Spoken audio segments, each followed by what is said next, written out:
Revanth Reddy football stadium కట్టుకున్నాడు. ఆయన ఎవడో మెస్సీ. ఆ మెస్సీ వస్తాడట. మెస్సీ ఫుట్బాల్ ఆడడానికి ఈ మేస్త్రి ఫుట్బాల్ ఆడడానికి సింగరేణి పైసలు బడా బడా కంపెనీల మీద ఒత్తిడి పెట్టి 100 కోట్ల రూపాయలు ఖర్చు పెట్టి ఈయన ఫుట్బాల్ షోకు తీర్చుకుంటుండు.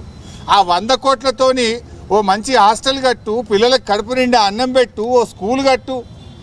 నువ్వు సిఎస్ఆర్ డబ్బులతో, సింగరేణి డబ్బులతో, ప్రభుత్వ డబ్బులతో స్టేడియాలు కట్టుకునేంది, ఈ ఫుట్బాల్ షోకులు తీర్చుకోవడం ఏంది?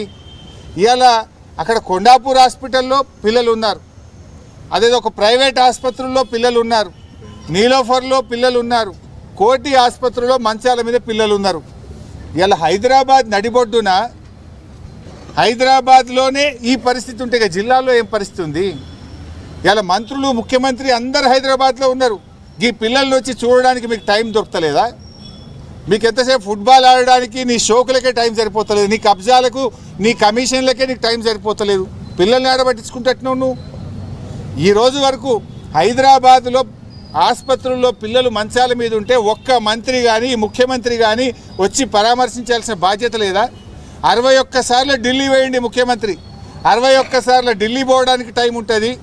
నువ్వు పోయి ఫుట్బాల్ ఆడడానికి నీకు టైం ఉంటుంది, కానీ ఈ పిల్లల్ని పరామర్శించడానికి, ఈ పిల్లలకు ఏం జరిగిందో తెలుసుకోవడానికి రేవంత్ రెడ్డి నీకు టైం లేదా అని నేను అడుగుతా ఉన్నా. ఇవాళ నువ్వు ఈ పిల్లల పాలిట పాయిజన్ 2047గా మారిపోయినావు. పిల్లల పాలిట పాయిజన్ 2047గా మారిపోయినావు.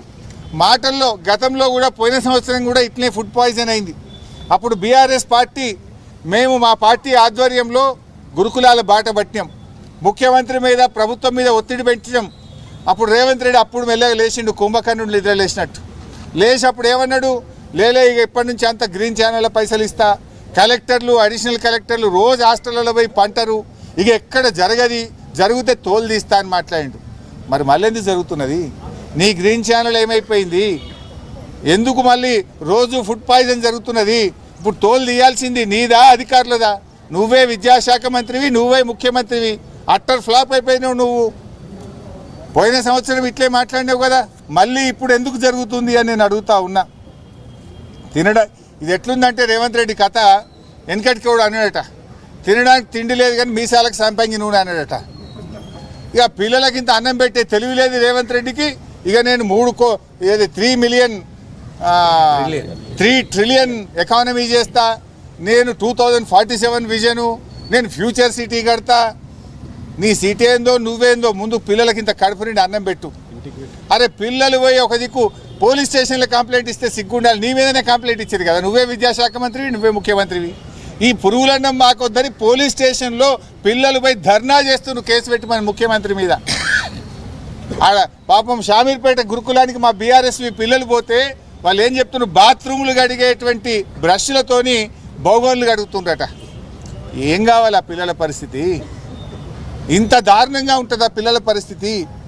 2 ఏళ్ళైంది నీ గవర్నమెంట్ వచ్చి, 2 ఏళ్ళైనా పిల్లలకి ఇంత అన్నం పెట్టలేవా రేవంత్ రెడ్డి? ఏదో కొత్తగా వచ్చినా ఏడాది తప్పించుకున్నావు. నిన్ననే 2 ఏళ్ల పాలనను సంబరాలు చేసుకున్నావు కదా, తెగ సంబరాలు చేసినావు కదా.